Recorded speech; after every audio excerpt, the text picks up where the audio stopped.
हम लोग एनसीईआरटी की रीडिंग लगा रहे हैं, तो जिसमें हम लोग स्ट्रक्चर ऑफ एटम की रीडिंग लगा रहे हैं। तो आज हम लोग ड्रॉबैक देखेंगे रदरफोर्ड न्यूक्लियर मॉडल का, जिसमें उन्होंने बताया था कि न्यूक्लियस के चारों तरफ जो है इलेक्ट्रॉन क्या करते हैं, मूव करते हैं। तो वो उसमें उन्होंने क्या नहीं बताया, इसके ड्रॉबैक्स क्या हैं। Let's start drawbacks of Rutherford model. तो चलिए शुरू करते हैं। Rutherford nuclear model of an atom is like a small-scale solar system with nucleus playing a role of massive sun and the electron being similar to the lighter planets. तो Rutherford का nuclear model जो है वो एकदम से कैसा है, model of जो एटम है वो एकदम से सोलर सिस्टम की तरह है। जैसे सोलर सिस्टम में क्या होता है कि सन जो है बीच में रहते हैं, उसी तरह से सेम जैसे कि क्या होता है कि सोलर सिस्टम में सन बीच में रहता है और उसके चारों तरफ सारे प्लैनेट्स क्या करते हैं, चक्कर लगाते हैं। से जस्ट लाइक वैसे ही रदरफोर्ड का जो न्यूक्लियर मॉडल है उसमें इन्होंने बताया कि न्यूक्लियस बीच में रहते हैं और इलेक्ट्रॉन्स उसके चारों तरफ चक्कर लगाते हैं। बट इन्होंने ये नहीं बताया कि इलेक्ट्रॉन कहाँ पे चक्कर लगाते हैं, क्या उनकी फिक्स ऑर्बिट होती है कि नहीं। इन्होंने बस बताया कि न्यूक्लियस होता है, न्यूक्लियस के चारों तरफ इलेक्ट्रॉन क्या करते हैं, मूव करते हैं। चलिए आगे पढ़ते हैं। फर्दर द कूलॉम फोर्स के Q1 Q2 upon R square where Q1 and Q2 are the charges. आगे जो है कूलॉम फोर्स लगता है जो कि Q1 Q2 upon R square है। Q1 Q2 यहाँ पे क्या है, चार्जेस हैं, और आर जो है चार्जेस के बीच का सेपरेशन है, separation of the charges, and के यहाँ पे प्रोपोर्शनलिटी कांस्टेंट है। हमें पता है कि जब हम कोई चीज देखते हैं और उसका मतलब प्रोपोर्शनल साइन हटाते हैं तो एक कांस्टेंट लगाते हैं, तो यहाँ कूलॉम फोर्स का के क्या है, कांस्टेंट है। Between electron and the nucleus is mathematically similar to the gravitational force.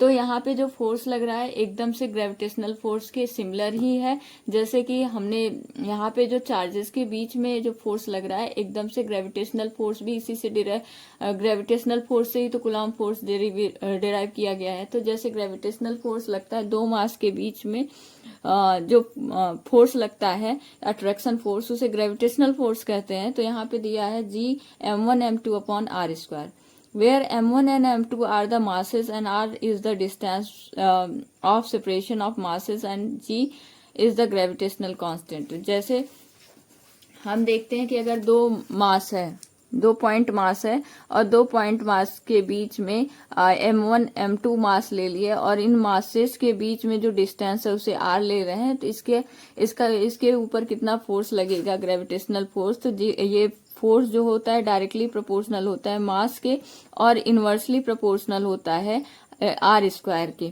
तो अगर यहाँ पे प्रोपोर्शनलिटी साइन हटाते हैं तो यहाँ पे ग्रेविटेशनल कांस्टेंट लगता है, जिसे Gm1m2 अपॉन आर स्क्वायर कहते हैं। इसके बाद हम इन्होंने मतलब रदरफोर्ड का अभी हम रीडिंग कर रहे हैं। तो रदरफोर्ड का न्यूक्लियर मॉडल ये कई बार पूछा जाता है, बोर्ड एग्जाम तो अब नहीं होता है 11th क्लास का, लेकिन आप बीएससी करेंगे या कोई भी तैयारी कर रहे हैं नीट की या आईआईटी की, तो उसमें दे दिया जाता है कि आखिर इन्होंने मतलब उनका दिया जाता है कि रदरफोर्ड की थियरी ये एक्सप्लेन करती है, तो क्या नहीं एक्सप्लेन करती है उसमें करके आपसे पूछा जा सकता है। तो एक एक लाइन हम ध्यान से पढ़ते चलेंगे। When classical mechanics is applied to the solar system, it shows that the planets describe well-defined orbits around the sun।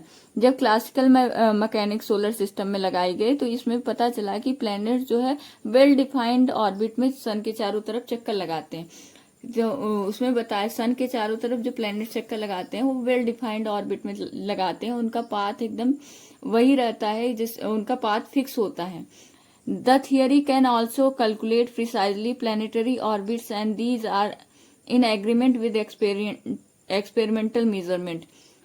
The similarity between the solar system and nuclear model suggests that the electrons should move around the nucleus in well-defined orbit। तो दोनों की solar system और nuclear model का जो के बीच में समानता थी वो यही बताता है कि जो न्यूक्लियस के चारों तरफ इलेक्ट्रॉन मूव कर रहे हैं उन्हें क्या होना चाहिए, एकदम निश्चित ऑर्बिट में चक्कर लगाना चाहिए। However when a body is moving in an orbit, जब भी कोई बॉडी किसी ऑर्बिट में किसी रास्ते पे चल रही हो, किसी गोले ऑर्बिट में भी चल रही हो, तो उसमें एक्सेलेरेशन होगा। मान लेते हैं कि वो कांस्टेंट स्पीड से चल रही है ऑर्बिट में, लेकिन उसके बाद भी एक्सेलेरेशन होगा। क्यों एक्सेलेरेशन होगा? अगर हम एक्सेलेरेशन जानते हैं कि अगर कांस्टेंट स्पीड से भी चल रहा है लेकिन अगर डायरेक्शन में चेंज हो रहा है तो एक्सेलेरेशन होता है। और जब भी कोई चीज सर्कुलर ऑर्बिट में चलेगी तो उसके डायरेक्शन में तो चेंज होना ही होना है, हमेशा डायरेक्शन चेंज हो रहा है। तो यानी कि वो क्या कर रही है, वो एक्सेलेरेशन कर रही है। However, when a body is moving in an orbit, it undergoes acceleration. जब भी कोई ऑर्बिट में चक्कर लगाएगी तो उसमें एक्सेलेरेशन होगा, त्वरण होगा। Even if the body is moving with a constant speed in an orbit, it must accelerate because of changing direction. तो वही कह रहा है, डायरेक्शन चेंज होने की वजह से उसे जरूर एक्सेलरेट होना चाहिए। So an electron in the nuclear model describing planet like orbit is under acceleration. इसलिए जो प्लैनेट न्यूक्लियर मॉडल के हिसाब से प्लैनेट की तरह ही इलेक्ट्रॉन भी क्या करेंगे, ऑर्बिट में एक्सलेशन करेंगे। According to the electromagnetic theory of Maxwell, charge particle when accelerated should emit electromagnetic radiation. Maxwell का जो इलेक्ट्रोमैग्नेटिक थियरी था उसमें उसके हिसाब से जो चार्ज पार्टिकल होते हैं जब एक्सलेट करते हैं तो उनमें से क्या इलेक्ट्रोमैग्नेटिक रेडिएशन निकलती है। This feature does not exist for the planet since they are uncharged. लेकिन ये फीचर जो है जैसे जो प्लैनेट्स होते हैं वो अनचार्ज होते हैं तो वो क्या नहीं करेंगे, रेडिएशन नहीं निकालेंगे। Therefore an electron in an orbit will emit radiation. The energy carried by radiation comes from electronic motion. इसलिए जो इलेक्ट्रॉन्स हैं वो उनको रेडिएशन एमिट करना चाहिए, रेडिएशन निकालना चाहिए। एनर्जी जो है रेडिएशन के द्वारा जब वो इलेक्ट्रॉनिक मोशन कर रहे हैं तो उससे रेडिएशन होगी। तो द ऑर्बिट विल दस कंटिन्यू टू श्रिंक। अगर वो रेडिएशन कर रहे हैं यानी वो चार्ज पार्टिकल है, चार्ज पार्टिकल जब भी वो एक्सेलेरेशन करेंगे तो मैक्सवेल के इलेक्ट्रोमैग्नेटिक थियरी के हिसाब से क्या होगा कि वो एक्सेलेरेशन कर रहे हैं तो इलेक्ट्रोमैग्नेटिक रेडिएशन एमिट करेंगे। और जब वो रेडिएशन एमिट करेंगे तो वो धीरे धीरे क्या होते जाएंगे, सिकुड़ते जाएंगे। यानी जैसे अगर जब ये इसका एक्सेलेरेशन हो रहा है तो इसकी एनर्जी धीरे धीरे क्या होती जाएगी, घटती जाएगी, और घटती जाएगी तो श्रिंक होते जाएंगे। और जब श्रिंक होते जाएंगे तो एक ऐसी स्टेज आएगी कि वो एकदम से क्या हो जाएंगे, एक्सटेंट हो जाएंगे। तो calculation show that it should take an electron only 10⁻⁸ second to spiral into nucleus.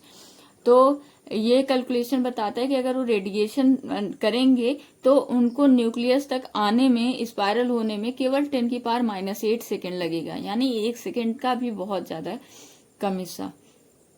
But this does not happen, लेकिन ऐसा होता नहीं है। अगर कोई ऐसे अगर होने लगे तो सारे एटम ही एग्जिस्ट नहीं करेंगे। ठीक है, तो मतलब रदरफोर्ड का मॉडल क्या कहा कि रदरफोर्ड का मॉडल कह रहा है कि न्यूक्लियस के चारों तरफ इलेक्ट्रॉन चक्कर लगाते हैं। फिर बात हुई कि ऐसे ही चक्कर लगाते हैं जैसे कि सन के चारों तरफ प्लैनेट्स चक्कर लगाते हैं। फिर मैक्सवेल के हिसाब से क्या हुआ कि जब कोई भी चीज चार्ज बॉडी किसी भी चीज के चक्कर लगाएगी यानी एक्सलेशन करेगी, और जब वो उसमें एक्सलेशन होगा चार्ज पार्टिकल में तो एनर्जी एमिट करेगी, इलेक्ट्रोमैग्नेटिक रेडिएशन निकालेगी। और जब वो इलेक्ट्रोमैग्नेटिक रेडिएशन निकालेंगी तो उससे क्या होगा, धीरे धीरे वो श्रिंक हो जाएंगी। तो बात रही अगर सोलर सिस्टम की, तो सोलर सिस्टम क्या करता है, उसमें प्लैनेट्स क्या होते हैं, अनचार्ज होते हैं। और जब प्लैनेट्स अनचार्ज होते हैं तो वो रेडिएशन निकालेंगे नहीं।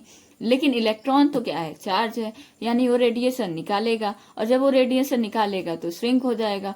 और अगर कोई भी चीज अगर इलेक्ट्रॉन देखा जाए कि 10⁻⁸ सेकेंड में वो क्या हो जाएगा, स्पाइरल में, मतलब न्यूक्लियस के पास पहुंच जाएगा।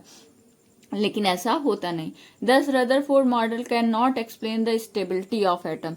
तो एक चीज हमें मिली कि रदरफोर्ड का मॉडल क्या नहीं एक्सप्लेन कर पाया कि एटम स्टेबल है, कैसे है ये नहीं बता पाया कि एटम कैसे स्टेबल है। अगर ये मतलब एटम में इलेक्ट्रॉन है, इलेक्ट्रॉन चार्ज है, और अगर चार्ज है तो क्या करेंगे, एनर्जी एमिट करेंगे जब वो एक्सीलरेशन करेंगे, और एनर्जी एमिट करेंगे तो धीरे धीरे खत्म हो जाएंगे। लेकिन ये बता नहीं पाए। If the motion of an electron described on the basis of classical mechanic and the electromagnetic theory, you may ask that since the motion of electron in an orbit is leading to instability of atom, then why not consider electron as stationary around the nucleus? तो जैसे कि अगर हम देखते हैं कि electron को अगर क्लासिकल मैकेनिक्स के हिसाब से डिस्क्राइब करें और इलेक्ट्रोमैग्नेटिक थियरी के हिसाब से, तो हम ये भी कह सकते हैं, ये भी पूछ सकते हैं कि अगर इलेक्ट्रॉन ऑर्बिट में मोशन कर रहे हैं जिसकी वजह से वो एटम में क्या है, इनस्टेबल है, तो हम ये क्यों ना कंसीडर कर लें कि न्यूक्लियस के चारों तरफ इलेक्ट्रॉन क्या है, स्टेशनरी हैं, यानी रुके हुए हैं। If the electrons were stationary, electrostatic attraction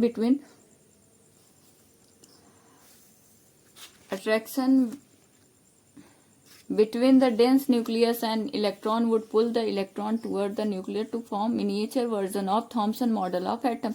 लेकिन अगर मान लीजिए कि हम स्टेशनरी भी मान लेते हैं कि इलेक्ट्रॉन क्या है, स्टेशनरी है, लेकिन अगर स्टेशनरी है तो न्यूक्लियस पे पॉजिटिव चार्ज है और इलेक्ट्रॉन पे नेगेटिव चार्ज है, तो न्यूक्लियस अपनी तरफ इलेक्ट्रॉन को खींचेगा, जिससे कि थॉमसन मॉडल के हिसाब से क्या होगा, मिनिएचर वर्जन हो जाएगा। अब another serious drawbacks of Rutherford model is that it says nothing about electronic structure of atom। एक तो ये नहीं बता पाए कि एटम कैसे स्टेबल है, दूसरा चीज ये भी नहीं बता पाए कि आखिर एटम में उसका इलेक्ट्रॉनिक स्ट्रक्चर कैसा है, हाउ द इलेक्ट्रॉन्स, मतलब क्या है, that is how the electrons are distributed around the nucleus. और ये नहीं बता पाए कि इलेक्ट्रॉन कैसे न्यूक्लियस के चारों तरफ क्या है, डिस्ट्रीब्यूटेड है, and what are the energies of these electron, और इन इलेक्ट्रॉनों पर एनर्जी क्या है।